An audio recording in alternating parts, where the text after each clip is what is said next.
Hey, hello leaders, and welcome to July. I can't believe that it's July already. July 4th is just around the corner, a few days away.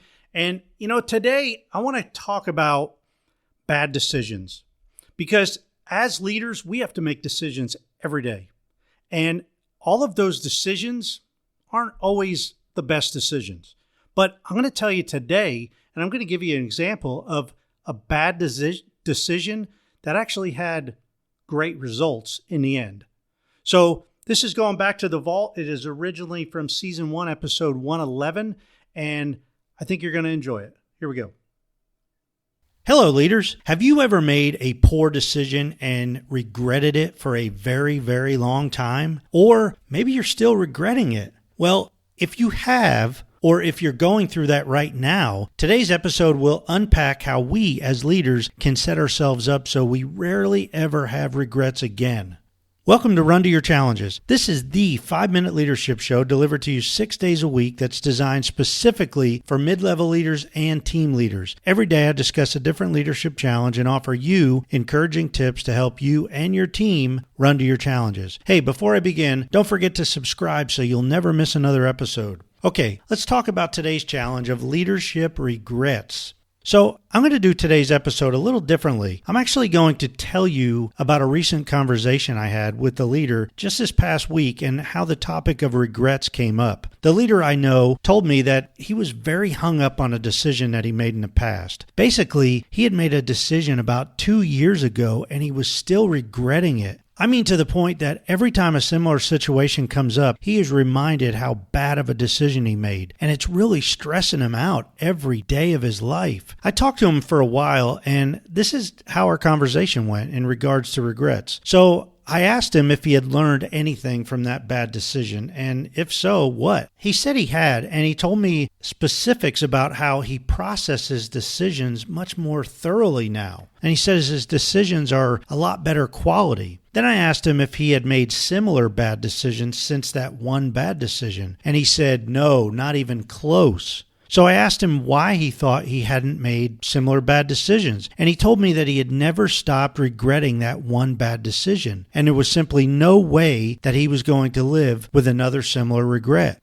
Then I asked him if he thought that one bad decision had helped him over the past 2 years, and he said absolutely yes. So I asked him why he still regrets it so much, and he told me it was because it impacted so many other people.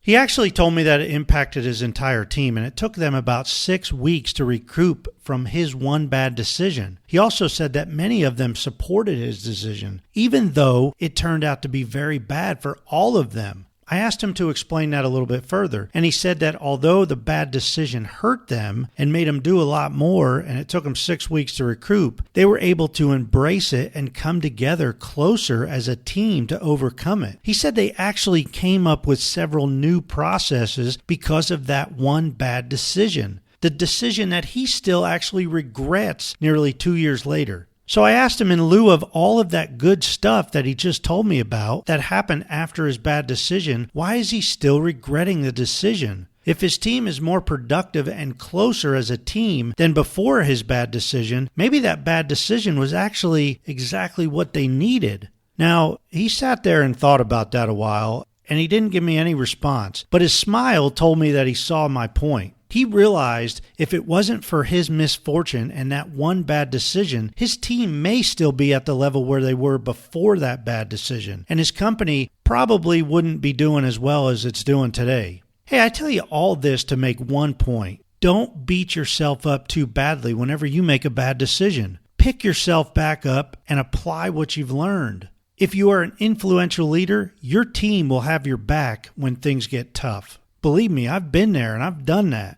Making tough decisions, especially the ones that need to be made on the spot, can be very difficult for leaders, and you are bound to make some not so great decisions every so often. It's how you rebound from those bad decisions that defines your character as a leader. On a final note, don't live your life regretting things that you may not have done or the bad decisions you may have made. Keep looking ahead, keep improving on yesterday, and make tomorrow better. Keep trying to do your absolute best. Keep leading the way for your people. And if you're doing all that, how can you ever get down on yourself? How can you ever regret the things that you've done?